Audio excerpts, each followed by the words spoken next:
Okay, for Chapter 7, Lesson 1, we're going to introduce to you the distributive property. Here are two definitions that you need to become familiar with, the equivalent expression and distributive property.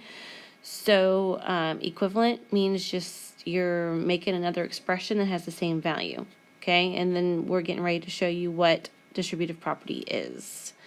So here's your simple concepts. Okay, just remember that when we're using the symbols of the parentheses, we're actually multiplying if the letter in front of it is right next to it. Okay, so that means to multiply. Don't forget about that. Notice that they also use the dot here as a symbol for multiplication. All right, but we'll get some practice. Okay, so on page 292, you can find example 1 in your books. It shows you through examples 1A and B of how to actually apply the property. So the 5 in this case is called the factor, and that factor is going to get multiplied to each term inside the parentheses. So you can see below, it's distributed with arrows. So they're taking the 5 and they're multiplying it to the 12, okay, and that's how they get 60. They're also taking the 5 and multiplying it to the 4, and that's how they get 20. Notice how they're adding them together because inside the parentheses is addition. Okay, but look over at B, it's subtraction. So, and the factor happens to be after the parentheses instead of before. So you just do the same process. You take 8.2 and you distribute it to both terms on the inside. So you're going to take 8.2 times 20 and 8.2 times 3, but you're going to subtract, okay, when you get those two answers. You end up getting 139.4. So let's do got it A and got it 1A and got it 1B together so you guys can get practice as far as how to distribute the factors. So with this 4, we're going to multiply it to the 3, okay, and we're also going to multiply it to the 6. So I'm going to rewrite it as 4 times 6 plus 4 times 3. So if you notice, I'm using parentheses to show my multiplication. So we've got 4 times 6 as being 24. We've got 4 times 3 as being 12. Well, when you add both of those up, you get an answer of 36. So 36 is the answer to this expression. All right, for 1B, notice that you have a fraction as our factor. So you have to be good at multiplying a fraction to a whole number. So we're going to take 3/4 of 9.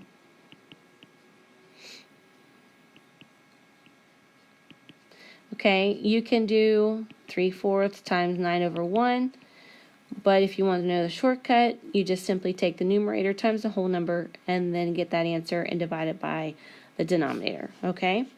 So in this case, we're going to take 3/4 times 9 minus the factor times 2. So 3 times 9, that's 27. So you have 27/4 minus 6/4. You end up with 21/4.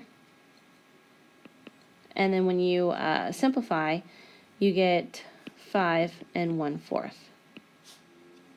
Okay, let's move on. If you look in your books on page 293, at the top you see how they use the distributive property, and that can allow you, basically, when you get older, you start using the distributive property mentally. We actually do this a lot with money and when we deal with money.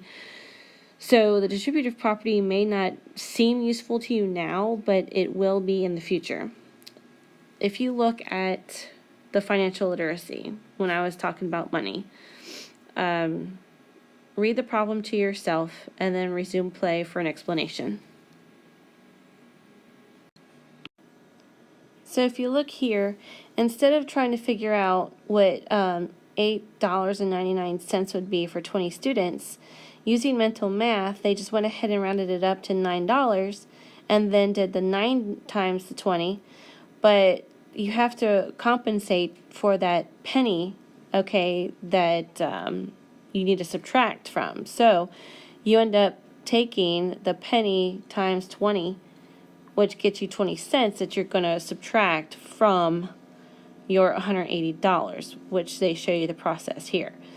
So this process, believe it or not, is a lot easier than having to probably multiply 8 times 20 and then the 99 cents times the 20. Okay, it's just more multiplication than estimating would have you doing in this problem. Let's try and get some practice.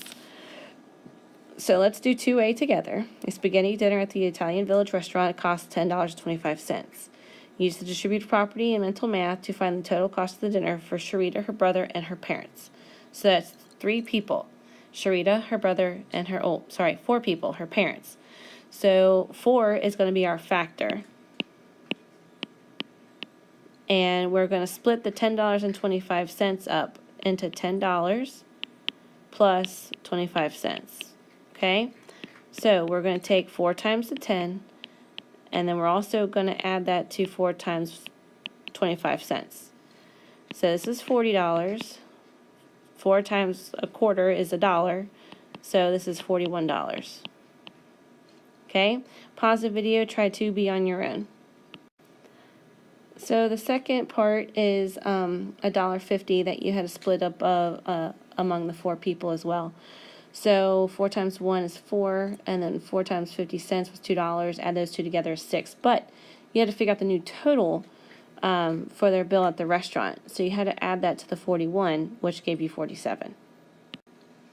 All right, the next part is getting into algebraic expressions.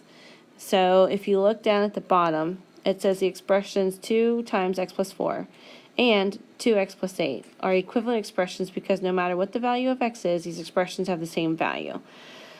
So if you just go ahead and use the distributive property on this, you get that value.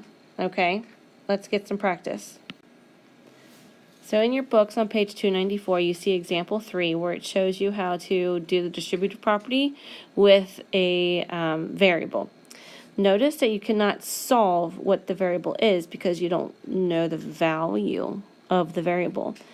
So you will not be able to actually solve the expression. You will have a variable in your answer. So if you look at part A, 4 times x plus 5. So they take the 4 times the x, and then they take the 4 times the 5. So the 4 times the x doesn't get solved. You leave it as 4x. But you do solve the 4 times 5, which is 20. So it only gets simplified down to 4x plus 20. If you look at B, they have y plus 10 times 6. Okay, so the factor of 6 gets multiplied to both terms on the inside, the y and the 10. So 6y stays as 6y since you can't solve it because you don't know what the variable stands for. But you can solve the 10 times 6, which is 60. So your answer just simply is 6y plus 60 because that's as far as you can go with this expression. Let's do 3a together, and then you guys can do 3b on your own. So if we have 2.4 times a plus b, we're going to take the 2.4, multiply it to the a. And then we're going to take the 2.4 and multiply it to the 5. So you guys can use your calculators here. 2.4 times a will just be that, okay, because you can't solve it since we don't know what the variable is. And then add that to whatever 2.4 times 5 is, which happens to be 12. So this right here is technically our answer, which is just a simplified version of our expression. We just did the distributive property to simplify it. All right, do 3b, pause your video, resume play when you're ready to see the answer. So the equivalent expression using the distributive property is 3b plus 18 for 3b. Moving on. Okay, if you look on page 294, now they have subtraction in the problem. Okay, so I'm just going to go ahead and go straight to the got it questions. Let's do 4a together. We've got 2/3 as our factor being distributed. So 2/3, we're going to multiply it to the d. And then we're going to have 2/3 and multiply it to the 3. So the 2/3 D, okay, stays that since it's a variable. We're going to take 2/3 and multiply it to 3. Well, the shortcut is 2 times 3 is 6. 6 divided by 3 is 2. Okay, so this right here is our answer, which is just a simplified version of the expression. All right, pause the video, do 4B, press resume, play when you're ready for the answer.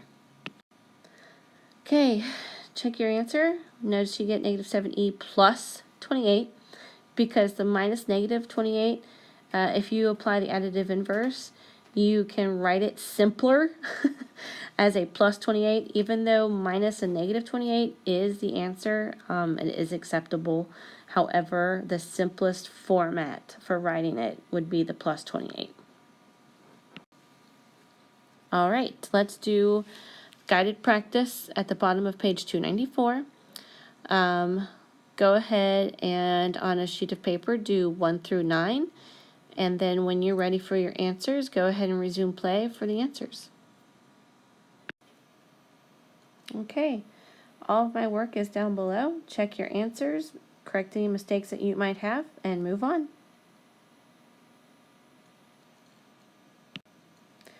Next thing you got to do is independent practice, page 295, numbers 1 through 24.